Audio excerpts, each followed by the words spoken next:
Support for this podcast comes from Frito-Lay and the 2023 Snack Bracket Championship. The Frito-Lay Snack-It Challenge is underway, and fans are voting on their favorite snacks to crown champion. We're talking about prime-time matchups between the best 64 snacks in the land. Will Ruffles Ridges reign supreme? Can Doritos defend their dynasty?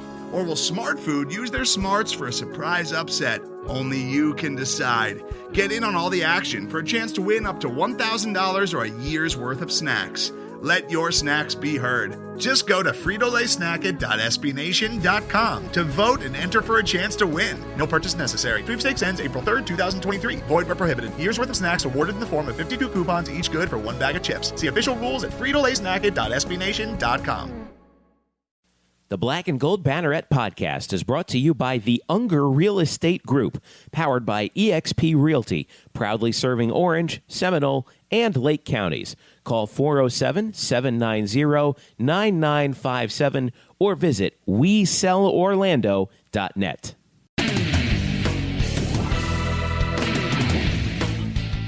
What's happening tonight, fans? Welcome to the Black and Gold Banneret Podcast. Jeff Sharon, Eric Lopez with you on another busy week for UCF sports. We've got baseball blowing up like crazy. We've got obviously basketball, the tournament. We got women's basketball actually finished up their run in the American Athletic Conference tournament. All that to cover, Eric. But of all the things that we got going on, what has been your favorite so far? Are you looking forward to, 12 hours of basketball tomorrow at Amway? Heck yeah, brother. I'm going to be there from the opening tip to the last tip. I don't know how I'm going to survive, but I will. Me and Brian Murphy will be out at the Amway Center all week for the American Conference Championship Tournament. It's looking forward to it. UCF getting a 9 o'clock slot, which is kind of annoying, but it is what it is, and looking forward to seeing this tournament unfold and what storylines develop there, and see if UCF has a run in them or not. Well, we saw a little bit of a run there from the women's team. They got to the semifinals where they came up short against USF. We'll talk about that. We will. We also have Mike O'Donnell joining us to talk about the American Athletic Conference tournament and UCF's chances this year as well. But again, the big story right now is UCF baseball. We're going to talk about that with Brian Murphy. Before we do, just a reminder for you, hit us up at blackandgoldbanneret.com. You can also hit us up on Facebook at facebook.com/blackandgoldbanneret and on Twitter at UCF_Banneret. I am at Jeff_Sharon. Eric Lopez is at Eric Lopez Elo. Brian Murphy is at Spokes_Murphy, and that's where we begin right now. So just to set the scene for you, we're recording this Wednesday night. UCF has just completed a 2-game home-and-home sweep of Wait. Hold on a second. What? Wait, they actually finished the first game? I was there. They actually finished it? Because I thought they were still playing, personally. Well, they had none of that. They actually finished the second game, too. They actually had enough time to travel up to Gainesville and play the second game tonight. And I bet you that game it went longer than the actual trip to Gainesville. Well, the final tonight in Gainesville, 4-2. UCF gets the win in Gainesville. Great outing by Joe Sheridan to get the job done for the Knights in a game where pitching was the name of the game. And coming off that 9-7 win at John Giuliano Park on Tuesday, that's 2 straight wins over the number 1 team in the nation, one here in Orlando, one in their place. So UCF causing some waves in the national picture in college baseball. And joining me right now to talk about it is Brian Murphy. All right, Brian Murphy, our resident baseball expert here at Black and Gold Banneret, joins us now. Spokes_Murphy. If you're on Twitter, you should follow him. If you don't, that's on you. Murph, what a week, man. Holy moly. Here we are coming in. UCF comes in, off the sweep of Wagner, all right? Not exactly, you take care of business, what you're supposed to do, whatever. It's early season. You get a big test against Florida, home and home. You come in number 23 in the country. They're number 1. And boom, boom. 2 games, one in Orlando, one in Gainesville. UCF wins them both. They get the sweep of the number 1 team in the country, back-to-back nights. What are we to make of this? Well, it is kind of surprising considering that, this team, struggled early in the year to even hit anything. First week of the year, they really just did not do much offensively. And then they blow up. And it's one thing to blow up versus Wagner, where they said that big weekend series against Wagner, but to offensively do what they did last night, they did on Tuesday against Florida, was pretty incredible. And then tonight, I think you saw with Joe Sheridan with another really strong start, and that bullpen. Like, if they can just get any sort of offense, this team is in good shape because this team is pretty loaded on the mound. Is it, look, you can celebrate it, but I'd also say it's March, and in a college baseball season, it's still very, very early. We have not even reached conference play. This is obviously a great feat, but I think this team is still looking forward to getting better as they move toward conference play. Well, one thing I was encouraged by was the fact that on Tuesday night in Orlando, the Knights won the game with the bats. Okay, they were down 3-0. Then they heated up. Back and forth there for a little bit. They were up 8-3, and then Florida kind of chipped away at it, but finished it off 9-7. Tonight, It was the arms. It was Joe Sheridan, and the last couple innings notwithstanding, pitching is what won this game when you hold Florida to 2 runs in their home park. So, anything, what are the things that you look at from the way they've won the past 2 nights that you're like, okay, this is the real thing that they can build on? Well, there's 2 things this team is okay. So, we know the pitching is good. Offensively, this team does one thing better than almost any other team in the nation, and that's steal bases.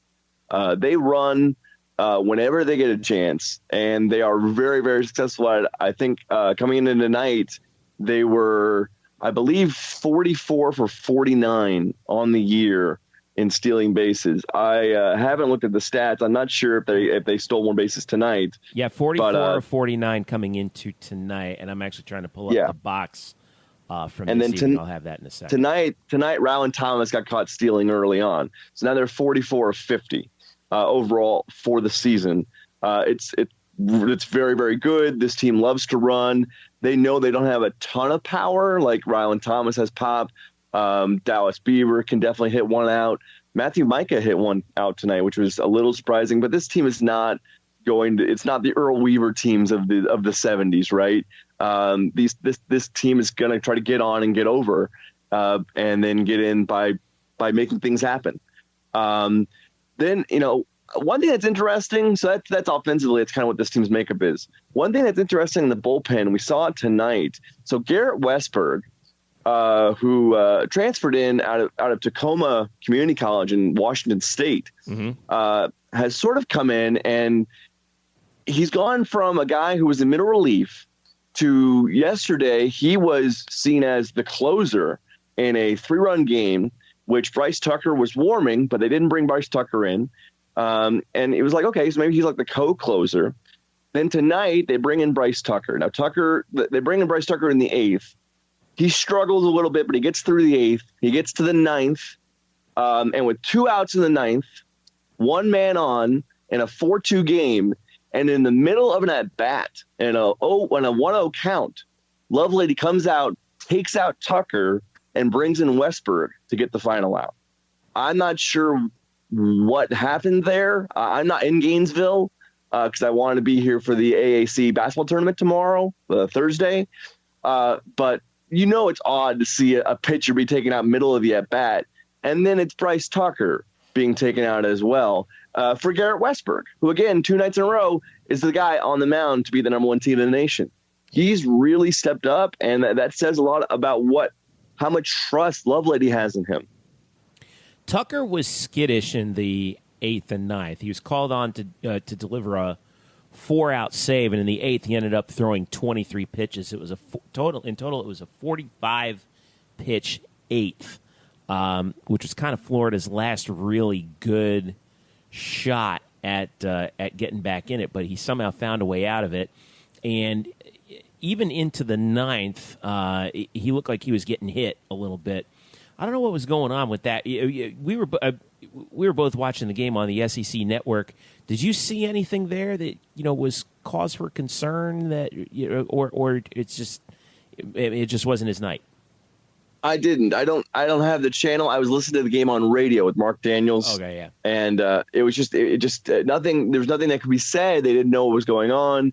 Just sort of interesting that they took him out. They took him out with a 1-0 count. I mean, he got through the eighth after giving up a run. It was not pretty. It was a very taxing eighth. But then he got a double play ball in the ninth. Yeah, that was then gave up a double, and then gave up a double. I'm like, okay, well, you gave a double, but then you allow him to at least approach the next batter, and then that's it. Like they take him out after one pitch to the next batter. That'll be something that I really am interested to hear what Lovelady's response is to that. But maybe the bigger takeaway, other than what's going on with Bryce Tucker, is that Garrett Westberg is a major weapon right now for this bullpen. And this was already a bullpen that had enough weapons with whatever they could do with J.J. Montgomery early on, although he should be a starter from here on out. But obviously with Cree Finfrock, with Eric Heppel, with Jack Sinclair, Jalen Whitehead's pitched well. There's been a lot of guys who've pitched well as bullpen. So now another guy and a really good pitcher in Westberg. It's just another way this team can beat you. All right, so let's look big picture. I know that the rankings don't matter, right? Because we have the tournament. Not right now. There's 18 different rankings. In Baseball America coming into tonight had Florida at number 1. UCF at number 23. Florida is ranked number 1 in several others. D1 Baseball top 25, where UCF is not ranked. College Baseball Writers Association had Florida number 1, UCF at 29. And let's see. Coach's poll, I'm actually just rifling through it right now. Coach's poll had UF at number 1. Nothing from UCF. In fact, they were receiving votes, and RPI, which is a whole different animal, has Florida down quite a bit. They're actually 23rd in the RPI, and UCF, I'm still looking. I don't even see them. There they are, 90th. So, all that notwithstanding, what does sweeping Florida back-to-back do for UCF in the national picture? What does it do for them in the rankings? How does it help them?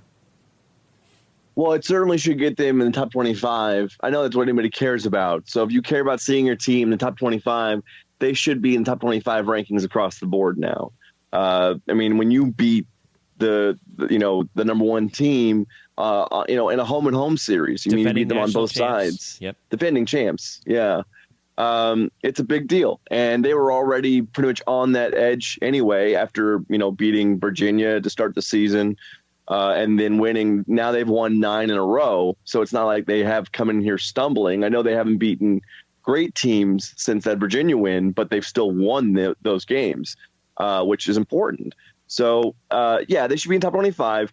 For the team, obviously, it's a huge confidence builder. I mean, you can't write off last night as, a game that's kind of a fluke or whatever. Like, no, they did it again the next night on the road, and they did it in an entirely different fashion. They beat you, on Tuesday with their bats, and they beat you on Wednesday with their arms in different locations. And it's the best team in the nation. So I think I'm interested to see where this team goes from here, as far as they should not be doubting themselves in any way. Look out Siena, which is happening this weekend here at home. And then nationally, people who like college baseball should know about this team already. I mean, it's not like this team is going to should surprise you that this team could beat Florida. And I'm not saying you should expect them to do what they've done, but this team was already really good. It was, obviously that's why they were already ranked in some polls. They stumbled early on. The hitting was a question mark, but the young guys like last night, like Tyler Osick and Brody Wofford, got some big hits. Rowland Thomas has been a consistent producer. Ray Alejo's been a terror on the base paths. And then guys like Jackson Webb Chandler Robertson seems to get a hit every time he pinch hits. Matthew Micah is on an amazing tear right now. Yeah. And that's just the offense. And, the arms are a completely different story. They're loaded. So it's a very good team already. We knew this team was very good. This probably should heighten their profile a little bit. But, it's not like people are going to be shocked that this happened. I mean, this is already a very talented team.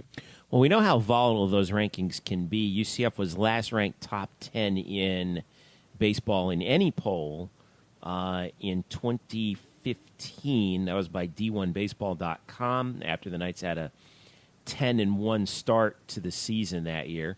Prior to that, it was the first time since 2012. So both of those were in the Terry Rooney era. So looking at it now, I don't know if UCF is going to pick up enough votes to get into the top 10, but I don't know. We'll see. So you mentioned the upcoming schedule. Siena perennially who seems to come down here.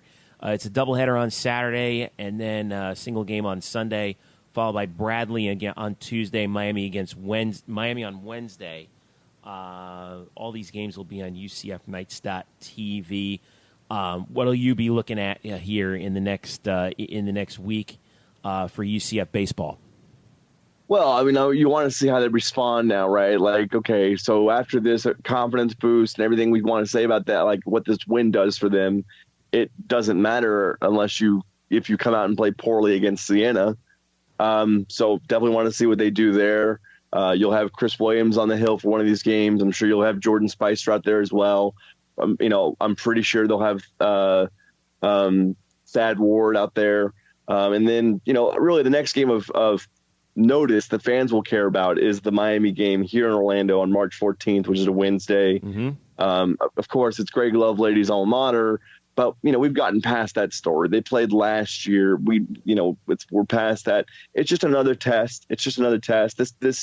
This schedule, and you and me talked about this, Jeff, before the season started. The schedule is potted with big opponents kind of scattered around throughout, which is why after Miami, they've got Florida State. They've got Miami again later in the year. They have Oklahoma in in May.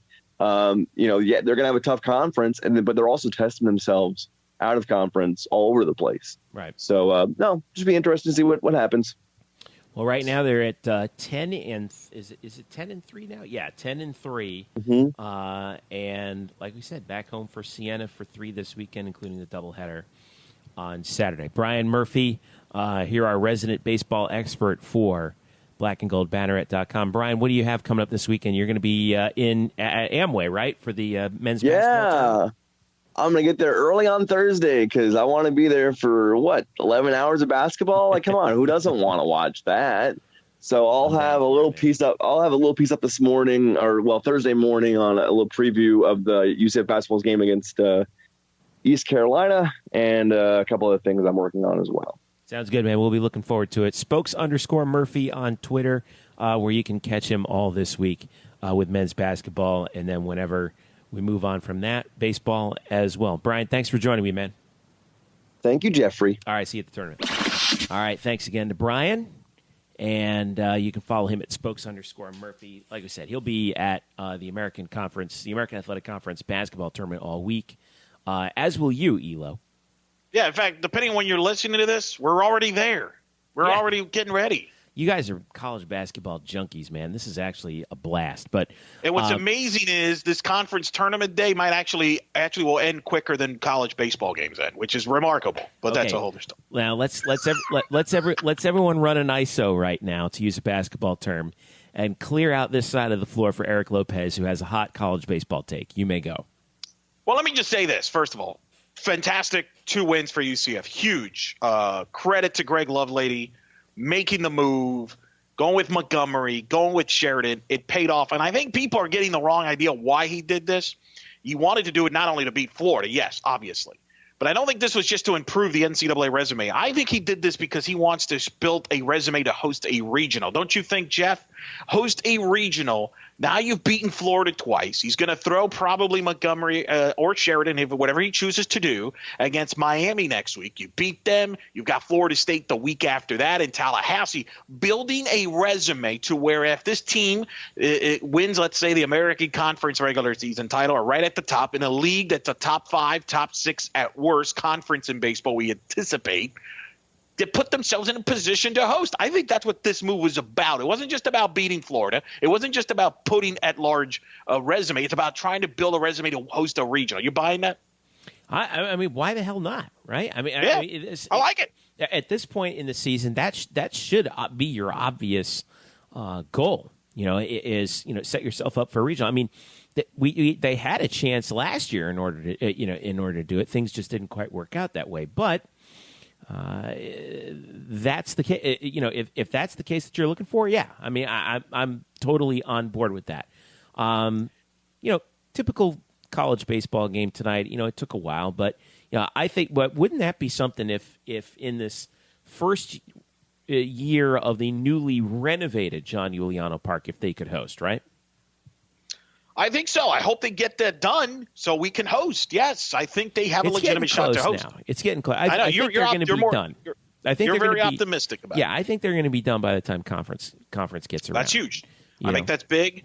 Look, I think Miami's not going to host. I think Florida and Florida State are obviously going to host. But, they've had 3 teams host in the state. And I think if UCF, again, I think UCF was sort of in the conversation last year. It took a big run by Florida State to host, and then UCF got knocked out in the semis in the conference tournament, losing to East Carolina to kind of kill their buzz a little bit. But I think they can get themselves in position to host, and that's why I think he took this move, and it worked out. I mean, Sheridan was good. He was great. The umpires kind of shrunk the strike zone, which really, as somebody who has been going to Gainesville for softball for many years, it always happens, no matter the sport. Softball or baseball, that strike zone shrinks when you go to Gainesville for opposing pitchers, isn't it? It's like a cold, man. I don't know what it is. But big for them. Big for them to get those 2 wins. Plus, remember, you've got to win over Virginia in the bag. So yeah. It's a heck of a resume already for this team. I think they're going to try to play in the mix to host. I know people were concerned about their offense and it's struggling. Well, guess what? They hit Florida pitching. Now, granted, it is a midweek, so Florida didn't throw their weekend guys. But you know what? Who cares? Neither did UCF. Well, no, they did. I mean, Sheridan is a weekend guy that got moved to pitch on that midweek, which is fine. I mean, he's a weekend guy, which is going to be interesting. I was at the Tuesday night game, home game, when they beat Florida. 9-7. Montgomery has electric stuff. Seeing him live is just awesome. I mean, it's just awesome. But it's going to be interesting if he can. What Lovelady does with Montgomery moving forward. This was a part of the conversation at the stadium. In between all the managers coming out and arguing with umps, or scratching themselves, or talking to the pitchers. Killing unnecessary time. Tell us how you really feel. We were discussing. How, if Montgomery, is there a spot for him in the rotation? He has electric stuff. Now, he's a little wild still. He's still young. But I look at this pitching staff with Sheridan, and you got Williams, and you've got Spicer. Does Montgomery eventually get himself into that weekend rotation? Or does Lovelady keep him in this kind of role where he brings him in relief maybe on the weekends, midweek starter? I'm fascinated by the depth of this pitching staff and how he handles this moving forward. Well, as you look at the schedule, I would not be surprised to have him be the big midweek guy before you get to conference play. I agree. Like you have that Wednesday, March 14th against Miami. You have that Tuesday, Wednesday at Florida State. Sure. I think he should go with one of those. And then that starts conference play. So I could see a situation where he maybe he uses him midweek for one of those Florida State games, and then holds him out for that ECU series, which starts 2 days later, and then puts him into the weekend rotation. Starting with the Memphis series at the end of March. So, but again, that's pure speculation. If you really want the skinny on this, follow Brian Murphy at _Murphy, because he's going to be following UCF baseball all throughout the season. All right. Continuing on. Let's talk a little women's hoops real quick. Well, let me get my rant in. You promised me you'd give me my I thought you abandoned the rant. Well, I set the table. Look, I gave you a perfect assist right there with the layup, and you passed it back out to the No, point. I didn't. I'm doing college baseball. I just drag on. I'm just dragging it on because that's what college baseball does. Is it too much to ask, first of all, to enforce a pitch clock, number one? Number two, limit visits to the mound. And I'm not just talking about managers. I'm talking catchers, first basemen, second basemen, the obvious moves that you do to kill time because your reliever is not warmed up enough yet in the bullpen. Why can't we just have these simple little tweaks of rules that don't affect, it's not a drastic change to the sport. It's a great sport. And yet people flip out if you, God forbid, throw a little suggestion. It's like in Major League Baseball. Rob Manfred wants to put a pitch clock, and the Major League Union cried like a bunch of wimps. They were like, oh, my God, you thought the world was coming to an end. People aren't going to sit for 3 hours and 40 minutes of a baseball game, and nor should they do it. There's no reason a baseball game should be that long. With all that unnecessary stuff, if you eliminate some of that, you would actually speed up the game. I give women's basketball credit in that they adjusted by going by 4 quarters, and you can help me out with this because you've been to more women's hoops than I have, limiting the timeouts, and the game has gone faster. It's been great. Why can't baseball tweak a little bit and help their product a little bit, Jeff? I called 2 softball games on Tuesday. They went a combined 2 hours and 15 minutes. You're telling me we can't get a 9-inning baseball game to be about 3 hours consistently? We got to go 3:30, 3:45? I mean, the Rice game was another marathon. Help me here, please. Well, if I'm not mistaken, the SEC does have a pitch clock, do they not? Or they experimenting with using pitch clocks back in the day? Maybe it's just for conference games, I'm guessing, Anyway, if they do. I know they presented that a couple of years ago, but I don't know if that's been enforced. I don't feel like. All right, I've always been the one who said I don't think that the pitch clock is the way to go. I think what umpires need to do is enforce the rules that are already there with regard to the batters. They allow the batters to step out. That's where the delays happen. The umpires have got to say no. Once you step into that box, you're in. Okay, and if you step out of the box, the pitcher can still deliver the ball. If I tell the pitcher to deliver the ball, he can deliver the ball. It doesn't matter if you're in the box or not. Now, I don't know if the rules in college or in certain conferences differ on that, but maybe that's part of the problem. Maybe that's part of the problem. But I do know that in the major league, in the Major League Baseball rule book, it's essentially at the umpire's discretion. And if he thinks that the hitter is stalling, then he can tell the pitcher, go ahead and deliver the ball. All right. So that's how I think they should enforce it. I don't think a pitch clock. See, the other thing is there's actually a rule about a pitch clock in the Major League Baseball rule book already. It says, I believe it's 12 seconds when there's nobody on. The pitcher has 12 seconds to deliver. Is it 12? No. Okay. It's 12 seconds to deliver the ball. But obviously that's up to the umpire's discretion. There's not a hard, fast clock, and no umpire is actually sitting there counting 1,001, 1,002 the entire time. But I think it's the batters. The batters are the ones. And I would also be in favor of this one. You're only allowed one pitching change per inning. All right. If you send your pitcher out there to start the inning, you can only change your pitcher once in the inning. Once you've done that, he's got to stay out there. All right. And he's got to finish the game, or he's got to finish the inning.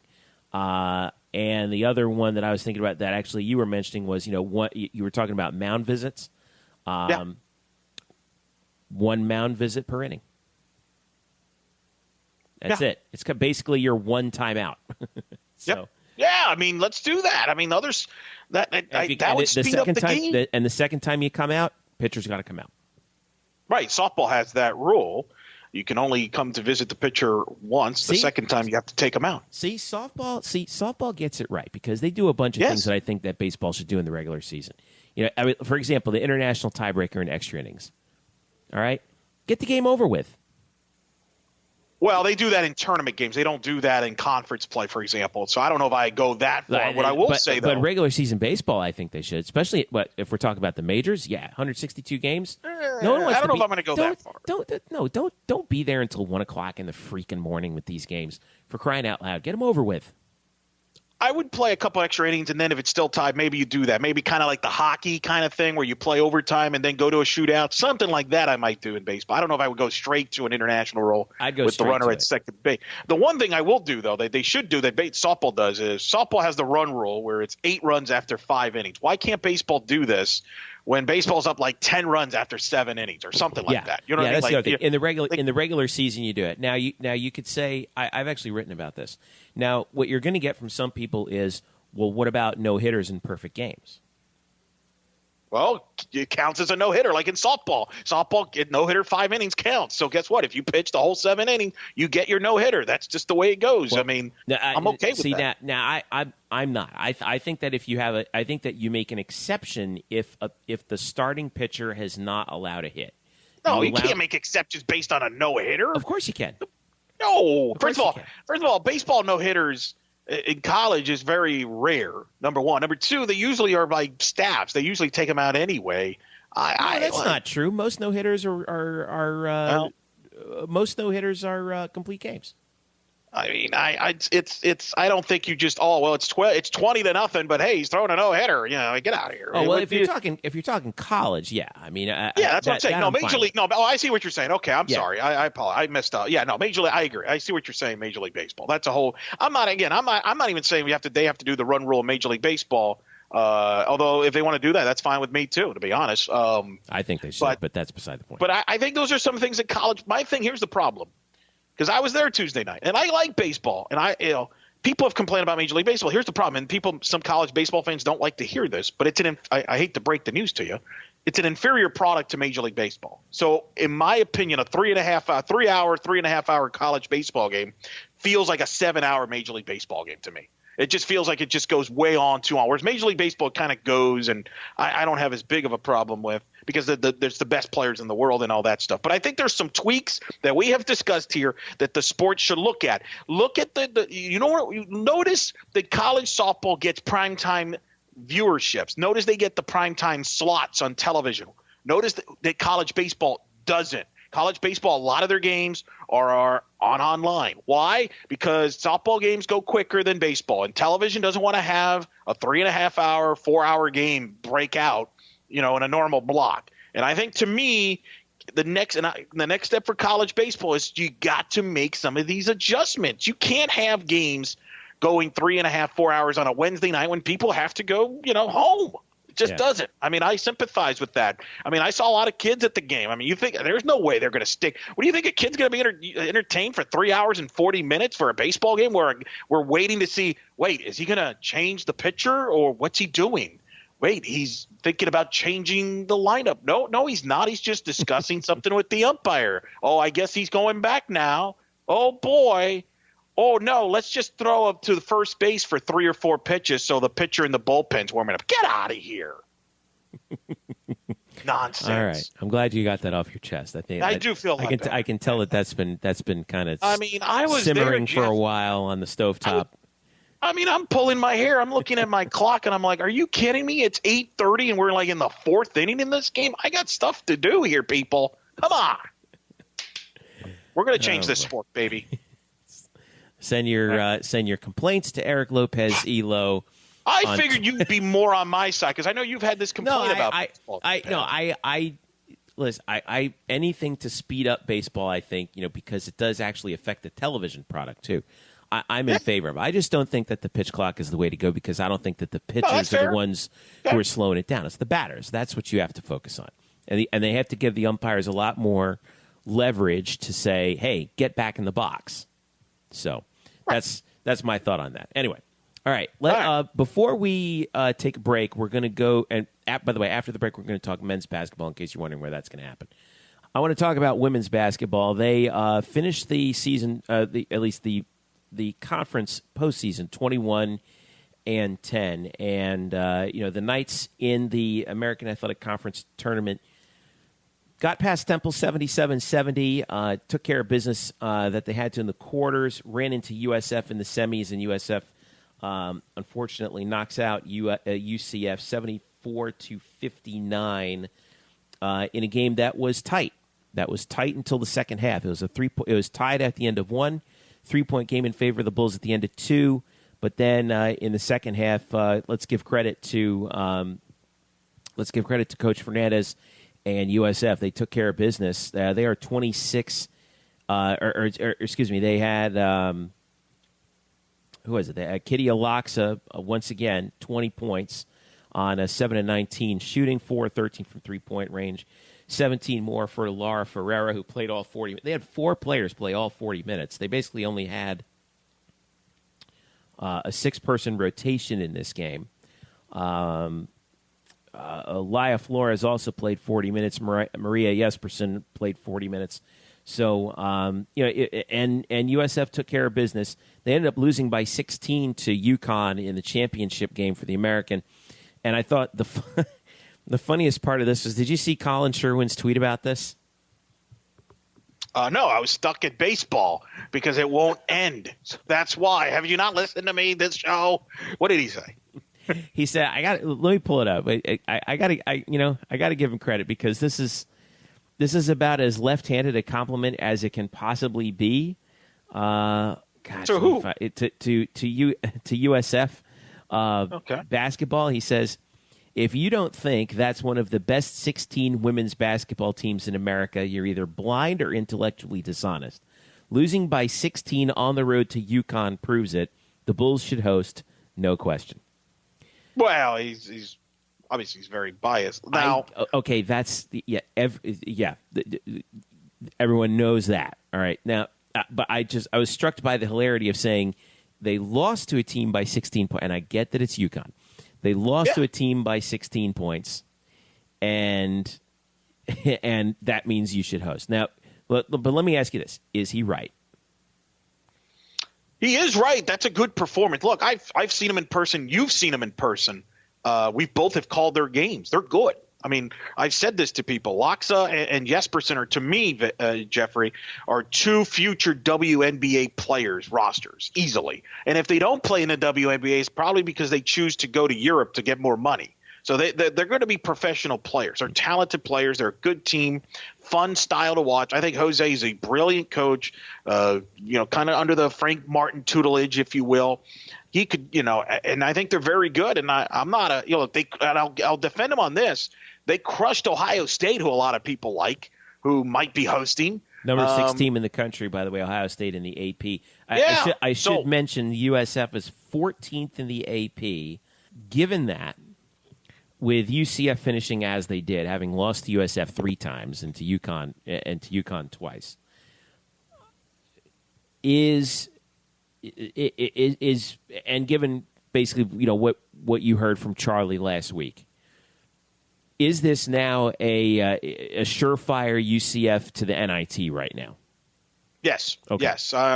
Unfortunately, no wins against the top 25 or top 50 is going to do them in. And again, it goes back to, the league. If the league was like it was last year, where SMU, for example, was a team that was an NIT team, Temple was an NCAA tournament team, UCF would have had those opportunities this year to get those quality wins. But they didn't get it in the conference. They needed to beat USF. They didn't do it. I don't think they get in. I think they're an NIT team. The lack of a top 50 win hurts them. They don't have a win that jumps out at you. And had they beaten USF the other day, do you think they could have gotten in? I personally think yes. And if they would have played, and you can joke about it you want, but if they would have played UConn to about a 15-point game, that would have looked good. And I think Gino would have praised him like he praised USF in the postgame show, and I think that might have given him the benefit of the doubt. We'll never know. But they lost to USF, and they lost to them by double digits. They don't have that marquee win that's going to get them over the hump. And unfortunately for them, I think they will be a WNIT team. Now, considering the injuries that they've had on this team, with losing 2 bigs, during the season, Aaliyah Gregory, who, let's be honest, obviously is not 100%. Mm-hmm. Anybody that's watched her, she's not 100%. that, all those injuries, to have all those injuries and still have the season that they've had where they're going to probably host a WNIT game is incredible, because they were playing at times with 7 people throughout the year. Yeah. At the end of the day, unfortunately, what kind of caught them is they didn't have enough firepower. And that was my concern when they played USF, is if Jesperson and Loxa were going, if one of them goes, they're fine. And they got multiple options they can go with. UCF was pretty much, by the end of the year, it was pretty much Zacchaeus Saunders was carrying the offense. They didn't have that second consistent offensive player. And I think that's the next step for this program. And look, I mean, Coach Abe even talked about it in the postgame, in their postgame. She feels they're actually ahead of schedule of where they really thought they would be when she took over the program, but they just didn't have the offensive weapons. If Gregory was healthy like she was last year and played to like last year's standards, I think we might be having a different conversation, but unfortunately injuries happen. And, that's going to be the goal for them next is, I think, the development of Kaba. They're going to have to replace Zacchaeus Saunders, which is not going to be easy, but you saw KK Wright take some positive big steps. Yeah. And they're going to have to find some dynamic perimeter players that could shoot the ball for them to get over the hump, I think. Well, we thought Zy Lewis would be hard to replace, and lo and behold, Z Saunders actually pretty much did that. And so now, what do you do with that? So here's the situation: we await the women's NIT. This is according to womensNIT.com. NCAA tournament selection show for the women ends at 8 p.m. Monday, March the 12th. And this is according to the Women's NIT. They say that you can expect, this is a direct quote, you can expect the WNIT to announce its 64-team field by 9 p.m. Eastern Time on Monday. The full bracket with matchups and first-round dates will be released between 11 p.m. and midnight Eastern. All announcements will be made via the website womensNIT.com. And by the way, I just checked Charlie Kareem, who we had on last week, and his latest bracketology has UCF as one of the next 4 out. They're not even one of the first 4 out. They're now one of the next 4 out. So they actually have dropped since last week when we've had him on. He's got like the last 4 in are Minnesota, Rutgers, Creighton, Nebraska. First 4 out, USC, West Virginia, Purdue, and Oklahoma. The teams that are with UCF on the next 4 out include Virginia Tech, who beat UCF earlier this year, Indiana, and Michigan State. So tough. It's going to be hard for them. Those are some power conferences teams that we're talking about there that UCF's going head-to-head with. Without that marquee resume win, I would be pleasantly happy but surprised if they get into the field of 64. I think they're a lock to host a WNIT game, and it wouldn't surprise me if it's against a team like Jacksonville, for example, if they don't, or Florida Gulf Coast, whichever one of those 2 teams doesn't win the ASUN tournament, probably earns a trip to Orlando to play UCF this next week in the NIT.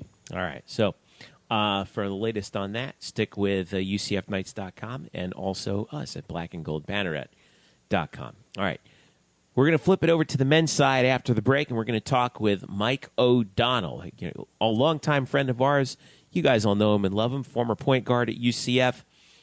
He is now working for CBS Sports as an analyst and keeps track of things for the American on the American Digital Network as well. So stick around. We'll talk about the American Athletic Conference basketball men's tournament with Mike O'Donnell after this break. You're listening to the Black and Gold Banneret Podcast. Back after this. The Black and Gold Banneret Podcast is brought to you by the Unger Real Estate Group, powered by eXp Realty. Sam Unger and his team proudly serve Orange, Seminole, and Lake counties, specializing in buying, selling, and new construction.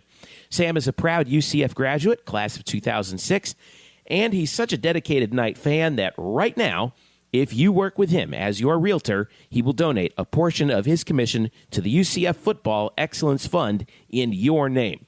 So if you're ready to buy a new home or sell your current home, upgrade or downsize, Sam and his team have you covered so you can find the right home at the right price in the right location.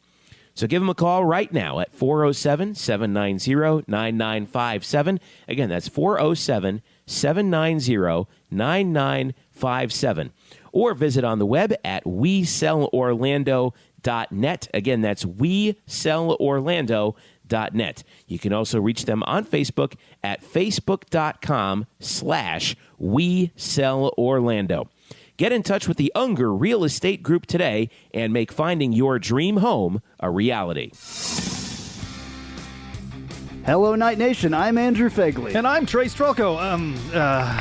Where are we? This isn't our usual spot. It looks like we've landed in the Black and Gold Banneret Podcast. Oh, yeah. I've heard of those guys. You know, Nightline has UCF sports covered. Week in and week out, we bring you interviews with newsmakers and in-depth analysis of UCF sports. Subscribe to our weekly podcast on iTunes, SoundCloud, Stitcher, or wherever you get your podcasts. Be sure to subscribe to Nightline on YouTube, like us on Facebook, and follow us on Twitter at UCF_Nightline. Trace, can we go back to the 1148 studios now and start working on our next all-new Nightline? How do we get out of here? Go Knights! Charge on. Now back to you guys in the Black and Gold Banneret Podcast. Welcome back to the Black and Gold Banneret Podcast. Jeff Sharon, Eric Lopez with you. blackandgoldbanneret.com, facebook.com/Black and Gold Banneret, and UCF_Banneret on Twitter. You can follow me at Jeff_Sharon and follow Eric at Eric Lopez Elo. Follow Brian Murphy at Spokes_Murphy. Two of those three people who I just mentioned are going to be at the American Athletic Conference basketball tournament. That will be beginning on Thursday, March the 8th, if you're listening to this, at the Amway Center in Orlando. I'm already here, Jeffrey. Yeah, what are you camping lunch, out? dinner? You camping outside right. downtown? I feel like I will be this week, man. I'm going to be like with UCF getting the late shift. You know, I was hoping, to be honest, UCF get the 7 o'clock tip, because then I was going to go to the first 3 games and then maybe, and then bail out. Yeah. Not so much. But that's okay. Well, that's okay. I love this time of year. Here's the story. So, as you guys know, it's taking place at the Amway Center, March 8th through the 11th. Top 4 teams get a bye to the quarterfinals, which will be Friday, but we're talking about Thursday. 4 games on Thursday, noon to 7 and 9. UCF plays in the 9 p.m., approximately 9 p.m. Eastern tip. Again, they're the Knights are the 6th seed. They play the 11 seed East Carolina. Winner of that game plays Houston, the number 3 seed, at 9 p.m.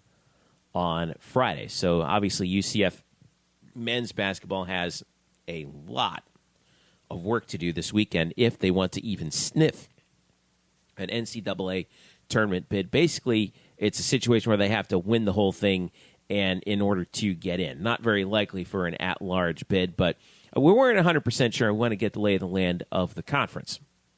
So, without further ado, we know exactly who to call about that. And it's our old buddy, Mike O'Donnell. Used to play for UCF, of course. You guys all know him and love him. Has had a very successful post-playing broadcasting career. Was Mark Daniels' analyst with the UCF Radio Network for a while. And now works for CBS. He's got the jacket with the logo. And, so we decided to call him up and talk over the American tournament with Mike. So without further ado, here is my interview with Mike O'Donnell. All right, here he is, Knight fans. Number 4 in your media guides, number 1 in your hearts. He is, of course, a former point guard at UCF and now a college basketball analyst for CBS Sports, and he's got the blazer with the I logo to prove it. Mike O'Donnell joining me here on the Black and Gold Banneret Podcast. What's up, Mike? Oh, man, how about that intro? And just so you know, Jeff, I slept in that CBS jacket the first week that I got it. I would be still sleeping in it now if I was you. Oh, it's so cool. Listen, I am so grateful for that opportunity. I had a blast, but it was really cool wearing that jacket, man. Not going to lie to you. I had a blast.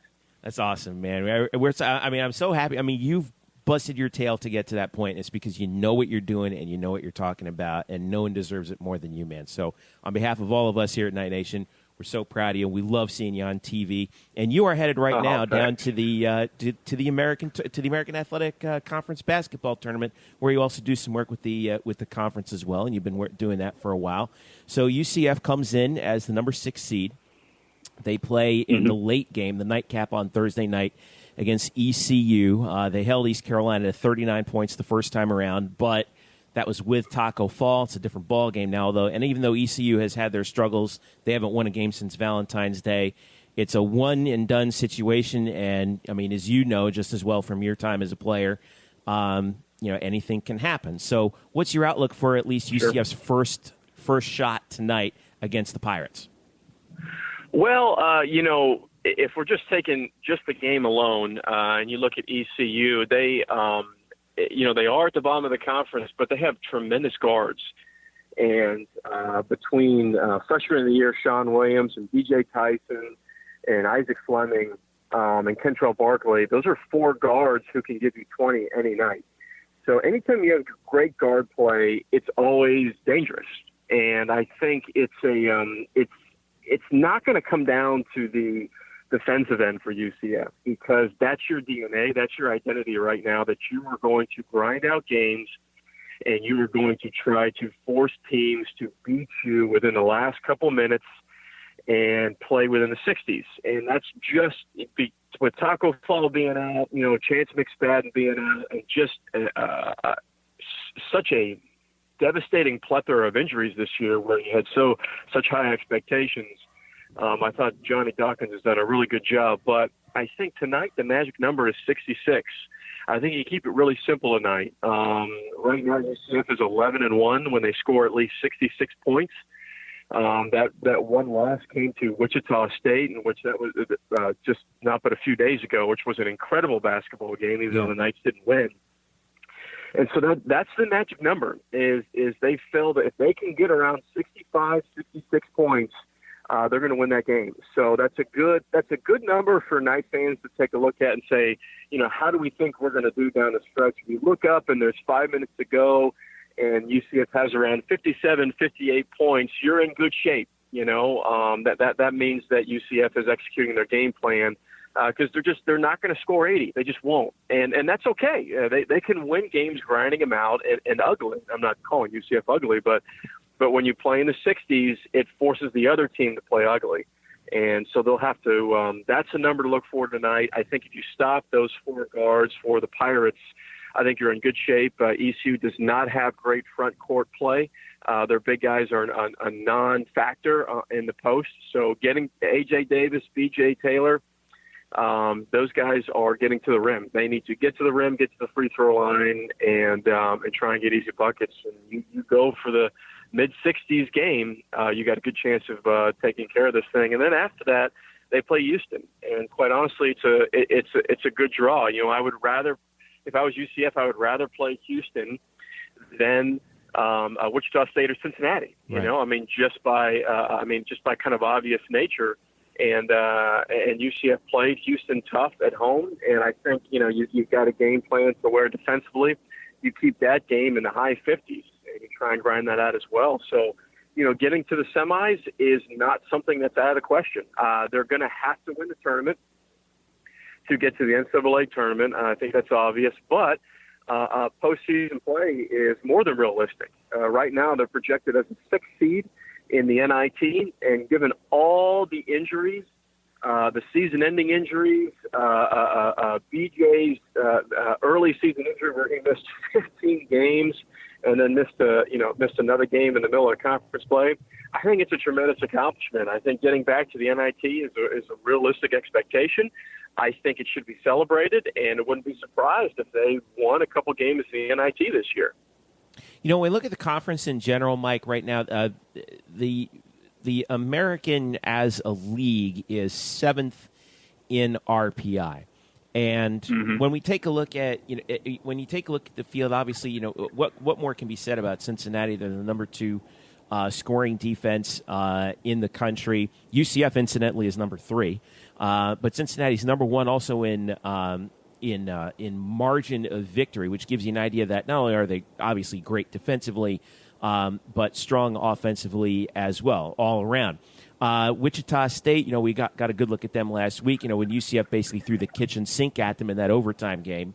But they were projected by some to quite possibly win the tournament. They have just as good a chance to win the tournament as anybody. Houston, obviously, lingering. They're still kind of, I think, an unknown quantity to a certain extent, but what is the national outlook right now for the American in terms of the NCAA tournament? Is this going to be another one bid league, another one bid year, or could we get as many as 2 or 3 in there this season? No, I think the American's guaranteed to get 3 teams in. I think Houston's a lock. I think you'll see Houston fall between anywhere of a 7 and 9 seed. Houston's a lock. Cincinnati and Wichita State are obviously locks. They don't have to win the American tournament. You'll see Cincinnati right now. Actually, Jerry Palm and Joe Lunardi have Cincinnati at the 2 or the 3 seed.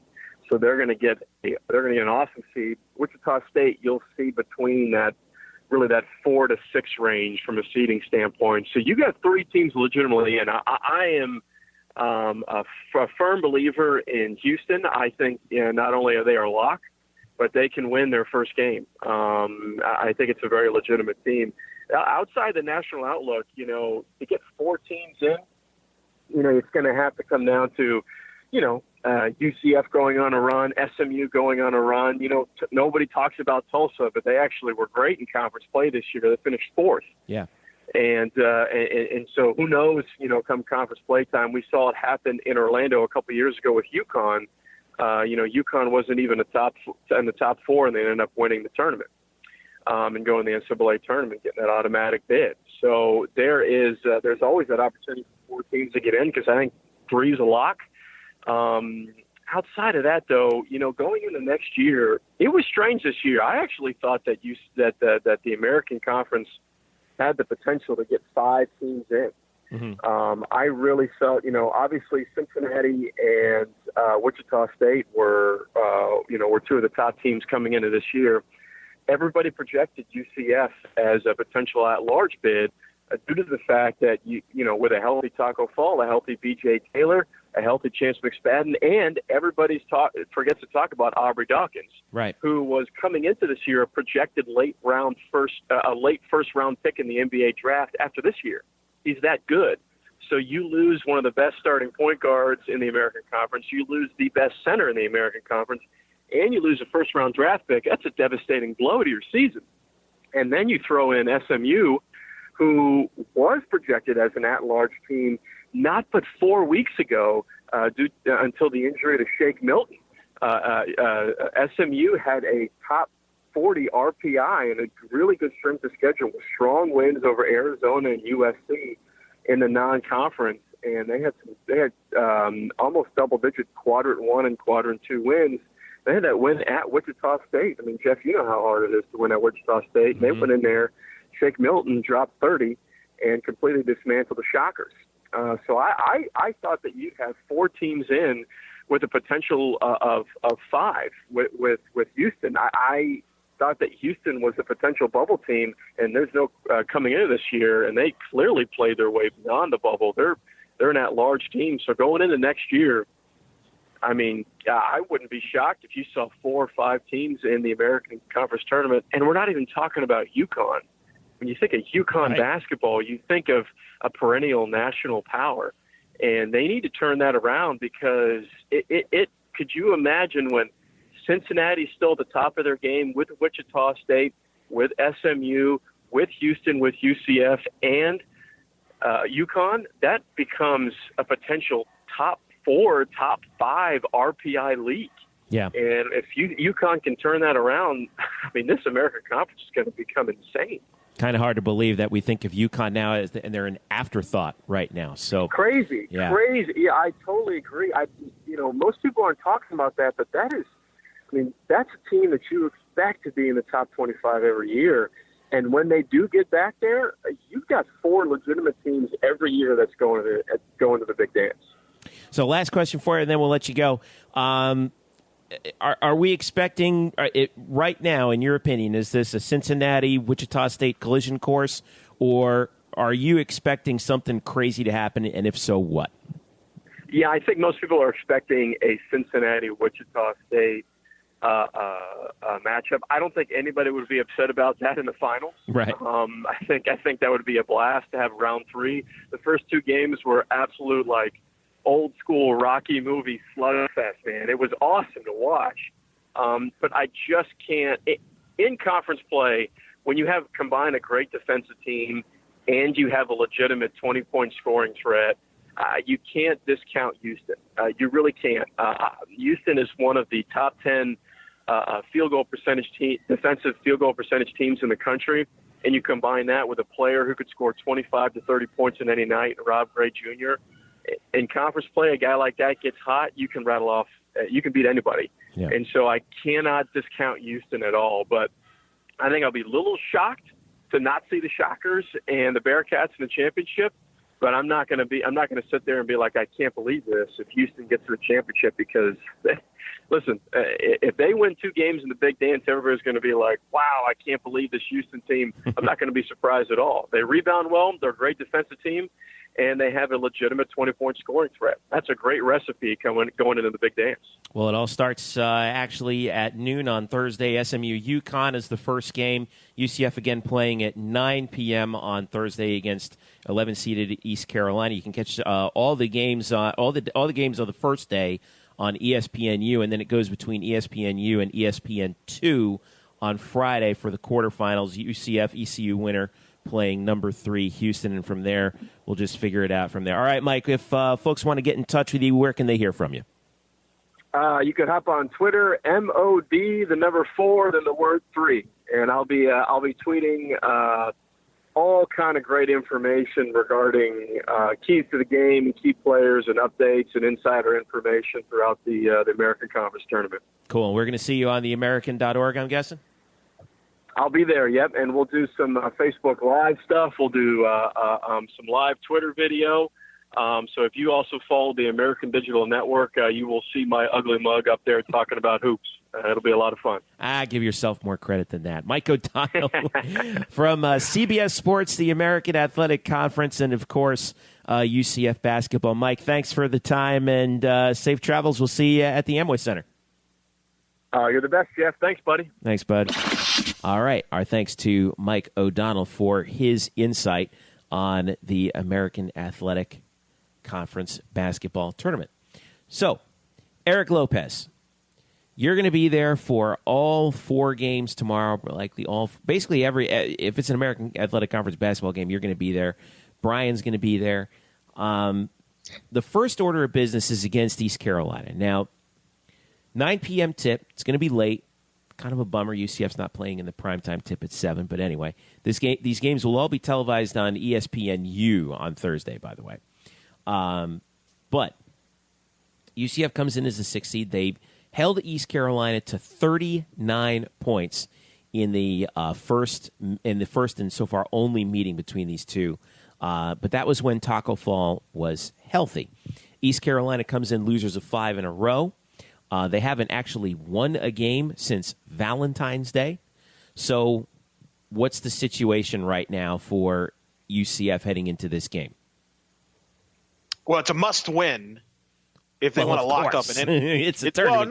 It's a must-win. Yeah, that's the obvious cliche. But it's a must-win for a lot of reasons. It's a must-win, obviously, because you want to build momentum for the postseason. But I think it's a must-win if they want to be at least an NIT team. I think if they were to get upset in this game, I don't think they're an NIT team. So I think they need to win this game just to be an NIT team, because there have been some upsets in the conference tournaments. And for those that may not be aware, the teams that lose the regular season, that win the regular season conference title in these one-bid leagues, like the A-Sun, like Florida Gulf Coast, for example, right, that lost in the conference tournament championship game, are guaranteed of a spot in the NIT. And there's been a pretty much more upsets this year than there was a year ago. So, which means there's not as many spots available in the NIT that there was, say, last year. So don't assume that this team is an NIT team. I think they got to win. They have to win this game and maybe even win another game so you can feel really good about your NIT being in the NIT.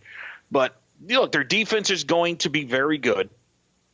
And it's one of the, East Carolina doesn't have a lot of offense. I expect it to be a similar game. That was the game you mentioned was New Year's Eve, the day before the Peach Bowl.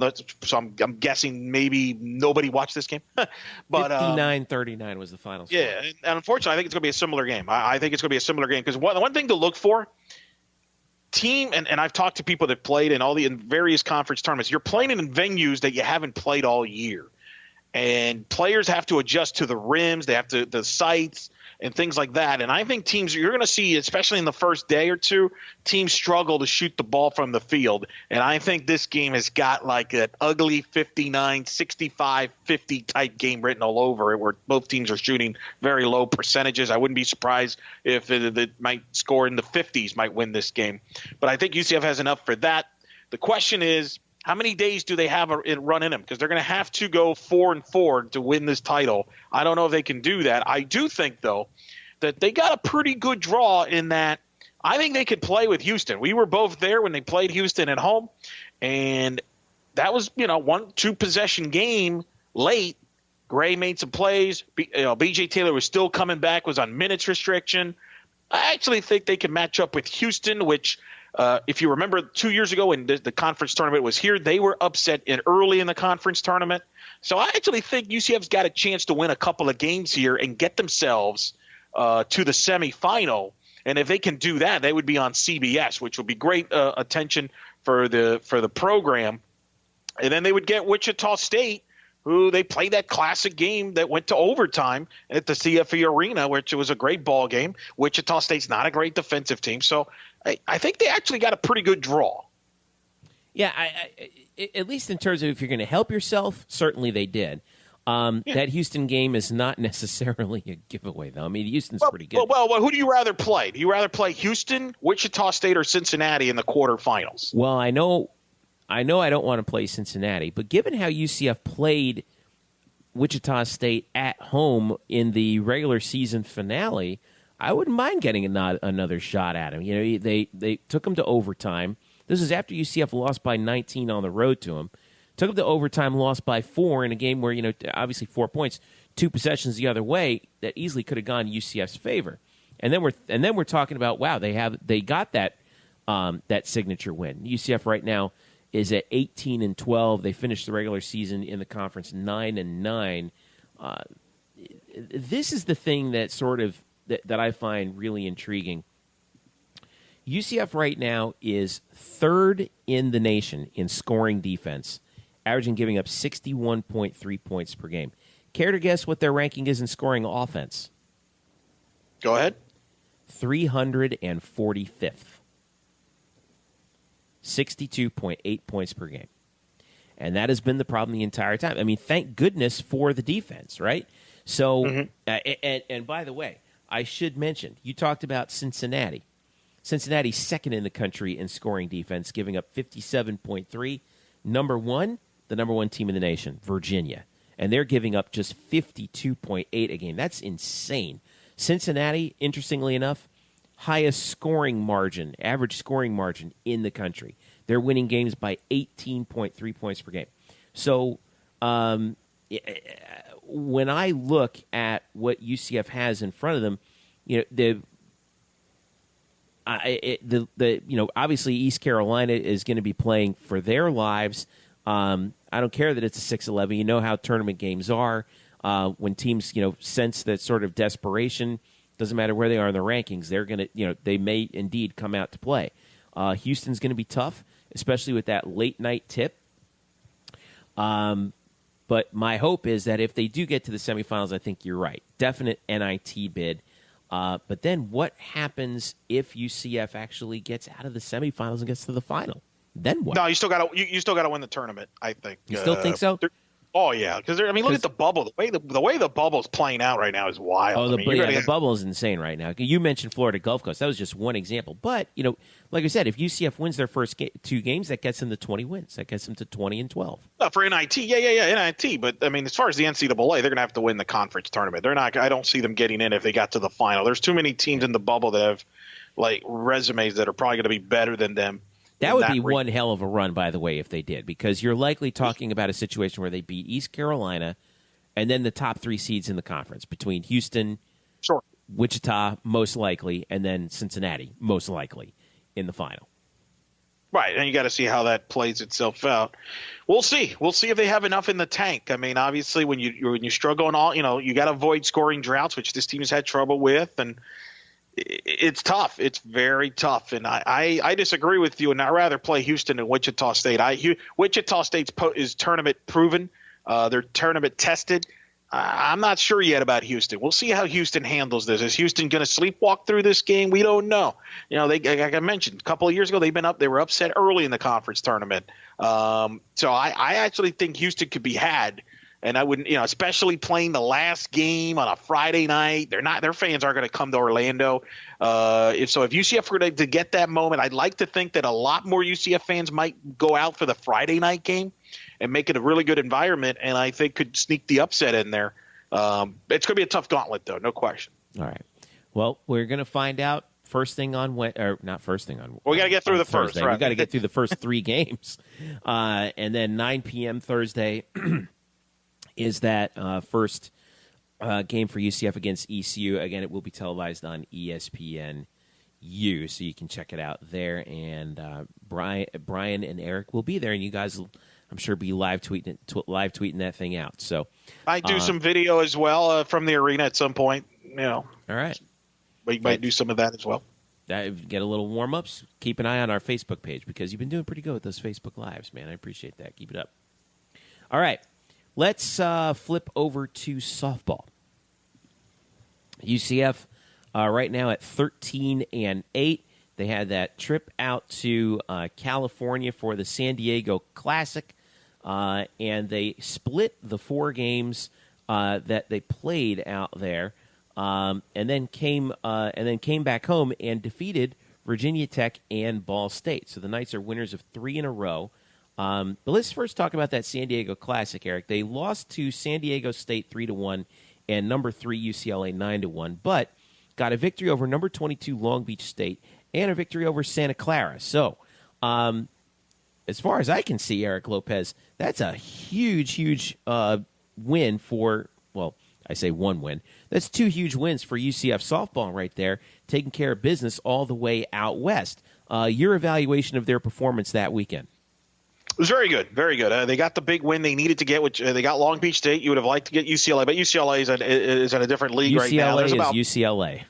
Yeah, I mean, right now in softball, I think there's about 4, 5, 6 teams in softball right now that've kind of separated themselves from the pack this year. And then there's not a big separation. But Long Beach State's very good. They've beaten Auburn. They've beaten Minnesota. This is a team that could probably win their league, and could be either an at-large even if they don't win their league. That's how good they are. And Aaliyah White with the shutout was huge. She was fantastic, earning Pitcher of the Week. And Caitlin Jensen, my goodness, this kid is amazing. A freshman out of Vieira High School with 2 home runs in that Long Beach State win, the 9th UCF player in the history of the program to hit 2 home runs in 1 game. And then she hits another home run in the victory against Santa Clara. 2-2 is what I thought they needed to get. And they could have gone 3-1 very easily. They left a lot of runners on base in the loss against San Diego State. But I thought there was a lot of positive, and I can tell you, watching them and calling their games on Tuesday against Virginia Tech and Ball State, they looked like a different team with a different mindset. You could sense they're a lot more confident in themselves. When you're young, you're not sure about certain things. I thought the San Diego trip, to me, gave them a lot of confidence. And I could tell that even when they had some tough moments in the games against Virginia Tech and a very good Ball State team, they didn't flinch. And that was a very positive sign. Aaliyah threw a shutout again against Virginia Tech, beating them 1-0, and then came in relief to get the win against a Ball State team that'll win could win the MAC conference, and Jensen with another home run there. So I like the upside. The young players are stepping up at a high level. And I had a chance after their doubleheader win to talk to head coach Renee Loris-Gillespie. And rather than me tell you, let's have her tell us how she felt about this team that she feels is starting to learn how to play with each other and coming together. Coach, congrats. 2 quality wins against 2 quality teams today, beating Virginia Tech and Ball State. Talk about the day. Just a great day for us. Being able to come back home from California and being on our own field today, facing Virginia Tech in that first game, we knew it was going to be a tough competition. They came out, had a loss against Ball State earlier that day, so we felt like we had a chance of really kind of jumping on them early. They did just that. It was such a close ball game. It was fun to watch because, going back and forth the entire game and just being able to get the key hits that we needed to. Production was fantastic in that game. The girls were moving runners when they needed to, finding ways to advance them, and that game was definitely a full team effort. Aaliyah is really in a good groove here, obviously coming off the Pitcher of the Week, pitching well in San Diego, and gets a shutout. Her 4th of the season, which is more than she had all of last season. Talk about the rhythm that she was in and coming in relief then and winning the second game. Yeah, we knew with Aaliyah, she's so strong right now, and she's doing such a great job on the mound that we knew we needed her against Virginia Tech. Threw a great game against Virginia Tech. It was definitely a pitcher's duel in that game, and being able to come in the second game against Ball State and being able to close that game for us was huge. But, we get real excited when she gets out there because we know that she's going to take care of business. Another player to get excited about. Caitlin hits her 5th home run of the season, 4th in the last 5 games. Only Stephanie Best, Janae Shinhoster, and Ferris Sullivan have hit more home runs as a freshman already. That's crazy. But just talk about it. That 2-run homer, really, it brings that spark. There seems to be that excitement when she's at the plate. It really is. I mean, you look at California, she has three home runs in California, gets great competition out there, and she doesn't even sweat when she gets up there. I mean, she's so excited about getting up there. It doesn't matter who's pitching against her. She's just relaxed and calm, knows what she needs to do. And for her to be able to come in, Courtney getting on in that situation, to be able to have a runner in that situation with her at the plate and just come up with a big hit for us to put us ahead 2-1. You don't expect that out of your freshman, but she's really stepping up this year. And Aubrey had that double to lead off the Virginia Tech game in the 5th.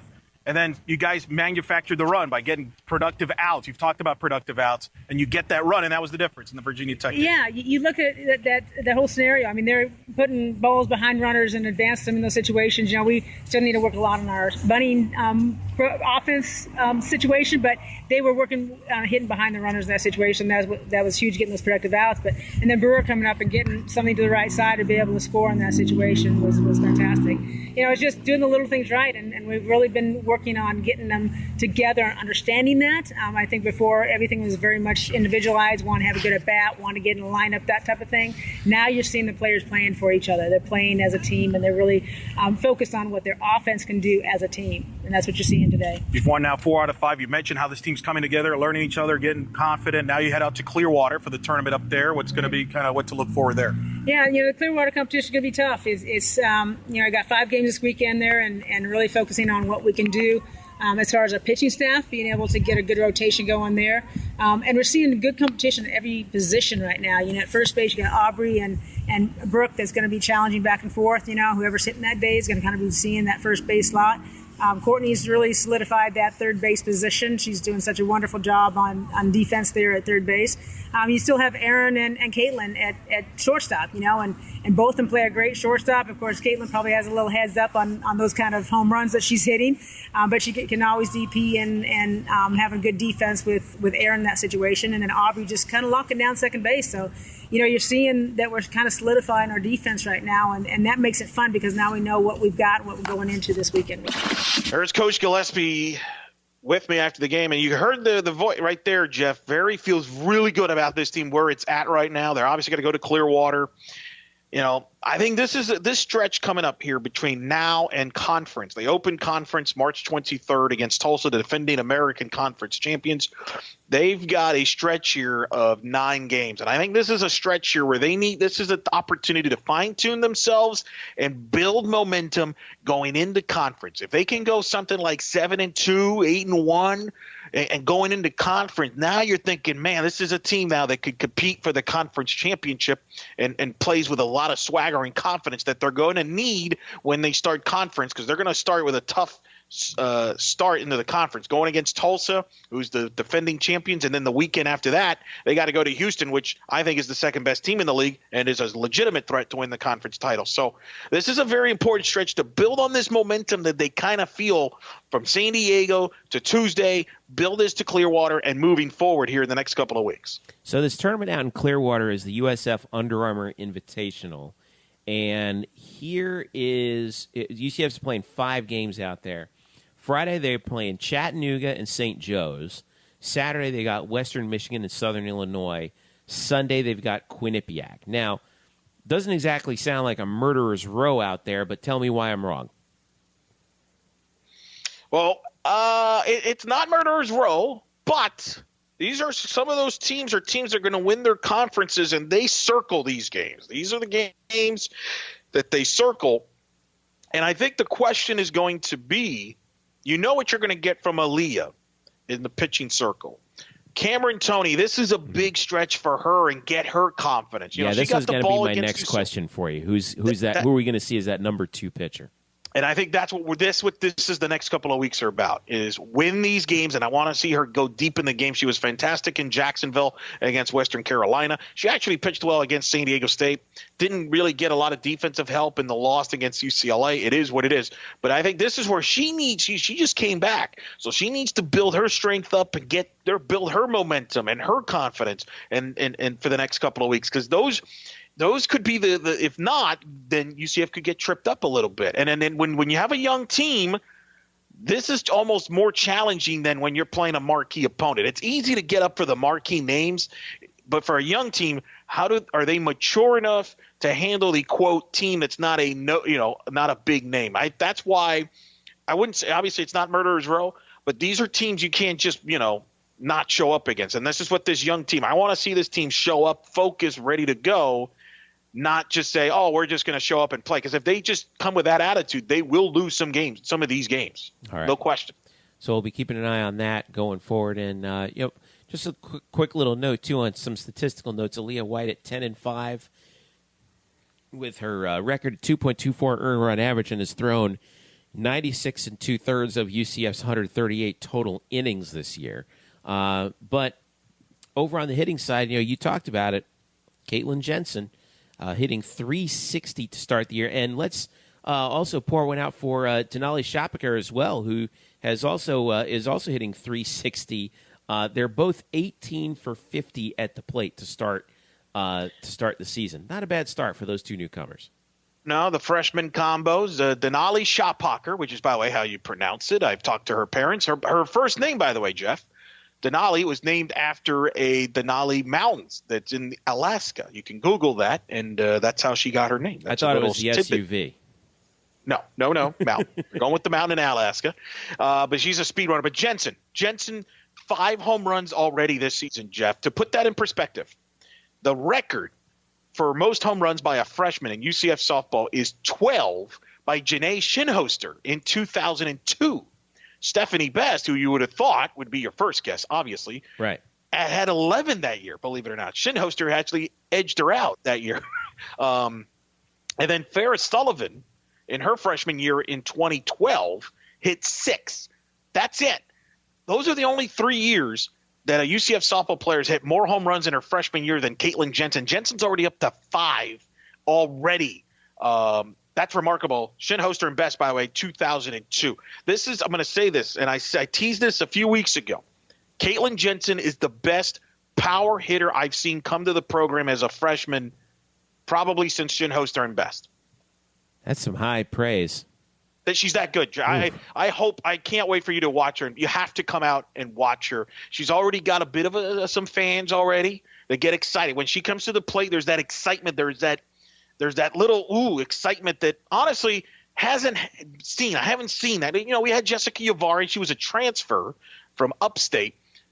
She was a very good power hitter, but she was around the 8 to 9 home run range. Mm-hmm. McCloskey kind of developed later into a 8 to 9 home run type hitter. And they certainly had the physique where they were intimidating. But as far as people just like, what can she do? This kid has got the complete package, can hit to all fields. She hit a home run to left and right against Long Beach State to tell you how much she can hit to all fields. And she's just a freshman. Let me just remind you of that. I haven't seen a freshman hitter this advanced already. Usually it takes them some time. Even like the greats like Natalie Land, it takes them some time. This kid's special. This kid is the future of this program and could be the face of the program for years to come. It's always been pitchers, right? Since and you covered Steph and Shinhoster, so I'll defer to you more on that. But since then, it's been Kime was the face of the program, and then Natalie Land to some extent, but then Shelby Turnier and Mackenzie Otis. So it's always been the pitcher, and Aaliyah's certainly trying to get into that level. But this Jensen could be that kid. Power hitter that is could be electrifying. It's exciting to watch this kid. Very humbled kid, and you wouldn't believe if you watched her. If you came to the stadium, you wouldn't believe she was a freshman.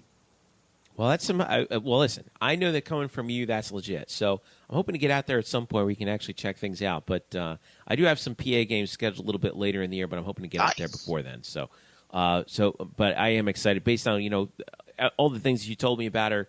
Even off the air, about how composed she is and just how strong of a hitter she is already at 18 years old from Vieira. I also love the fact that she's local too. So yeah, and she was a star player in Vieira. Was shown on Spectrum Sports a lot. I mean, this kid's legit. I mean, it's legit. I mean, one of the better players. And Shophocker, different style player. She's a slap hitter, but my goodness, when she puts the ball in the infield, she makes the diamond look even small because of how fast she is and how hard she runs. She does not cheat anything. Like she turned into a bloop single into a double very easily. You just wonder, like, sometimes, like, wait, did the diamond shrink while she's running? Because you couldn't believe how fast she is. She's tremendous in that regard. She's moved up already to the leadoff spot where she's been good.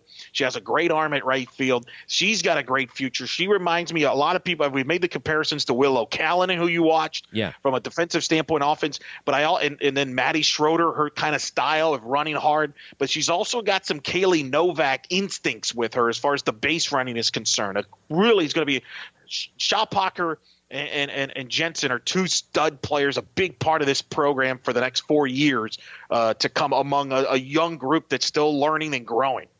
All right. Well, UCF softball right now, even though their record is 13-8, don't let that fool you. When they get back from Clearwater, your next chance to see them on the home diamond will be 1 week from when we're recording this, Wednesday, March the 14th, 10:30 a.m. against UT San Antonio, and then later that day, 3:30 p.m. against Georgia Southern. All right, switching over to tennis. We'll talk a little men's tennis. They are in a bit of a schneid right now. They had the big college match day matchup against number 8 Michigan, came up short 4-1 in that one.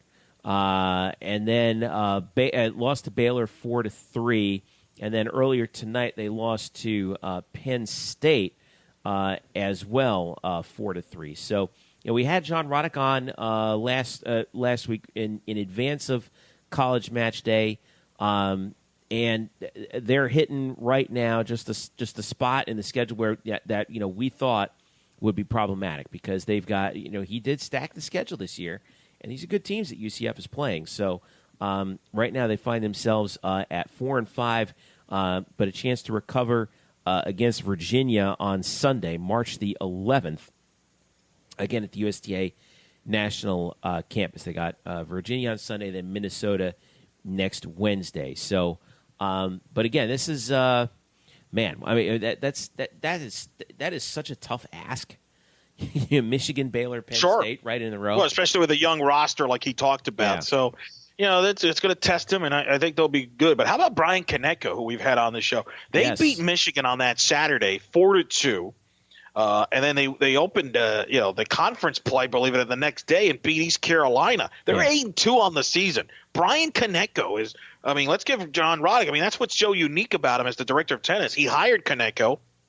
And I think the women's tennis team putting themselves in position to make the NCAA tournament. And I don't know the last time women's tennis did that. It's been a long time, as I talked to Coach Roddick. So Brian Konecka, who we've had on this program, a shout-out to him. Big win against Michigan. That was part of the Tennis Channel coverage, and they wrapped up a big 4-2 win over Michigan, Jeff. That was to keep that one in your back pocket here for down the road. Well, I know that that Coach Roddick encourages us to pay absolutely no attention to the ITA rankings. Yes. However, at least early on.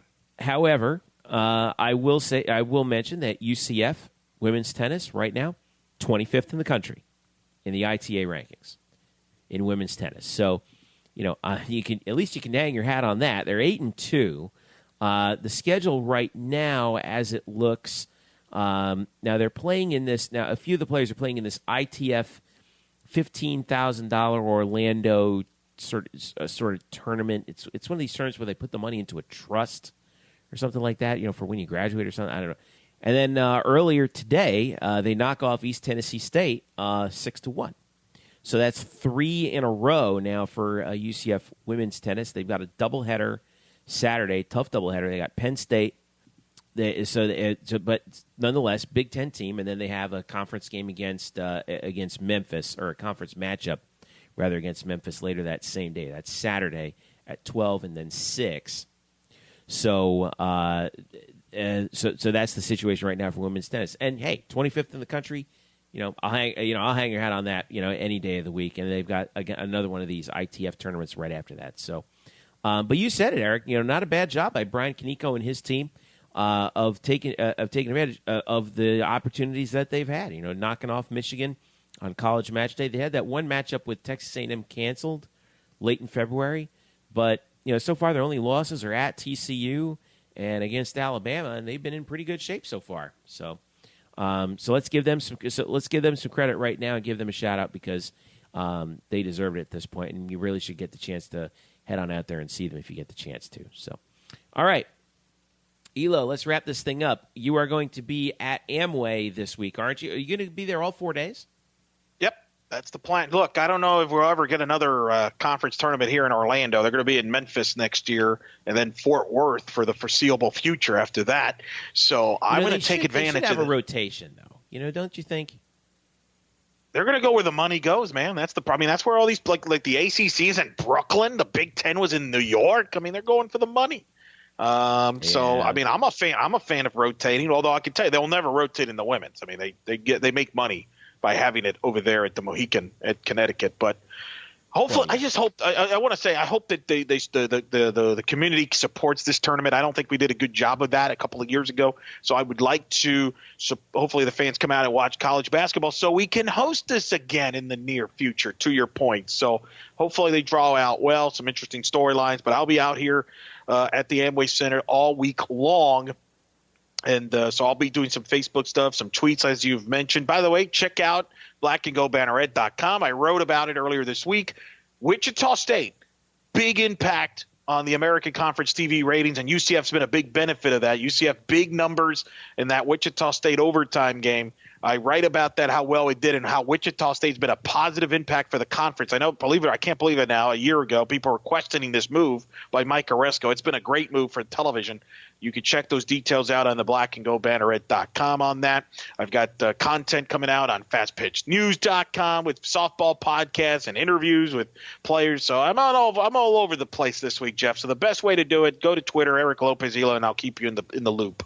All right, and I too will be working on some off-season things actually as well. I'm hoping to do a little bit more football analysis, sort of in the off-season over the last 5 years. We've had some really good data sets, if you will, since 2013. If you include 2013 through 2017, the last 5 years of UCF football, you kind of get a really good broad set of data. So I'm trying to look at some analyses that I've been finding out with some of the things that I've been reading about, what has been working for UCF and what hasn't been over the last 5 years. I'm hoping to kind of trickle a few of these things out in the offseason here and there. So you'll get your football fix from me. And we'll also be, by the way, I can't even believe that we didn't even mention this. So NFL draft time right around the corner. Shaquem Griffin, what a weekend for him. 4.38 in the 40, 20 reps on the bench press. He's seeing his draft stock move up. We'll be taking a look at some of the NFL draft prospects for the UCF players coming up. Obviously, Shaquem at the top of the list, but boy, he overtook NFL Twitter there for a while. Apparently people found out that he's actually a pretty good athlete and a good football player. Wow, shocking that the guy was, he was the defensive player of the year in the conference, not this past year, but the year before. And lo and behold, hey, this Shaquem Griffin guy for UCF is actually pretty good. Who would have thunk it? Yeah, that's why it's hilarious. That's why I hate combines. Like, oh, wow, he could run a 40. Wow, he could do that. Yeah. Have you not watched tape?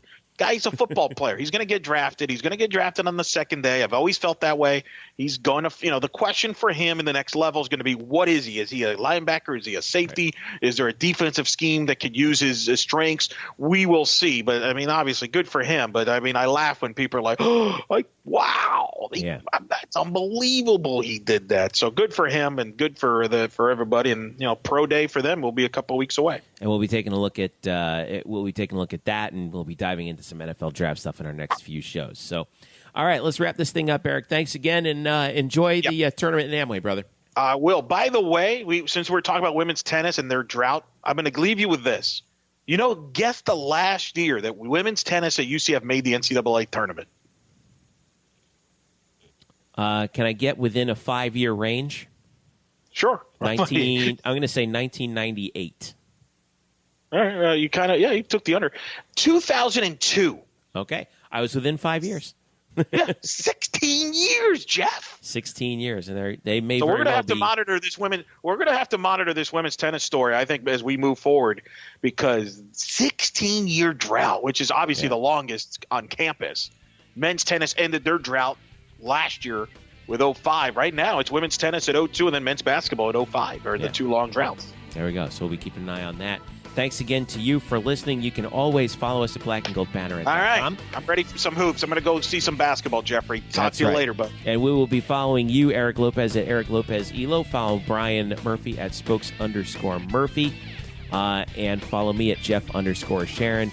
They will be keeping an eye on everything that goes on with UCF and throughout the American Athletic Conference basketball tournament here at Amway this year. You can follow us also at facebook.com/blackandgoldbanneret, and as always at blackandgoldbanneret.com. Thanks again for listening. This has been the Black and Gold Banneret Podcast. We'll catch you again next week.